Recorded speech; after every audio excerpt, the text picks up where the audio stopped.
పొదుపు నిర్వీర్యం, పేద మహిళలకు చంద్రబాబు పాలనలో అన్యాయం, డ్వాక్రా సంఘాలను మాయం చేసేలా చంద్రబాబు పాలన, మహిళలను ఎగవేతదారులుగా మారుస్తున్న ప్రభుత్వం, పొదుపు సంఘాలకు తగ్గుతున్న బ్యాంకు రుణాలు, డ్వాక్రాలకు ఇస్తామన్న 10 లక్షల రూపాయల రుణాల హామీ ఎక్కడా? చంద్రబాబు పాలనలో డ్వాక్రా సంఘాలు నిర్వీర్యం అవుతున్నాయా? బ్యాంకుల నుంచి పొదుపు సంఘాలకు రుణాలు తగ్గిపోతున్నాయా? అవునని అంటుంది బీసీవై పార్టీ.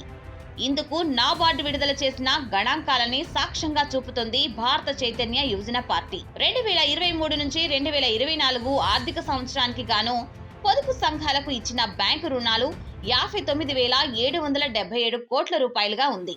అదే 2024 నుంచి 25 వచ్చేసరికి 43,169 కోట్ల రూపాయల బ్యాంకు రుణాలు మంజూరయ్యాయి. అంటే దాదాపు 16,600 కోట్ల రూపాయల బ్యాంకు రుణాలు తగ్గిపోయాయి. దినదినాభివృద్ధి చెందాల్సిన పొదుపు సంఘాలు ఒక్కసారిగా మైనస్ లోకి వెళ్లిపోయాయి. 2014లో కూడా అంతే. అధికారంలోకి వచ్చేందుకు ఎన్నికల ముందు డ్వాక్రా రుణాలని ఎరగా వాడుకున్నారు. అధికారంలోకి రావడం ఆలస్యం. డ్వాక్రా రుణాలన్నీ మాఫీ చేస్తామని నమ్మబలికారు.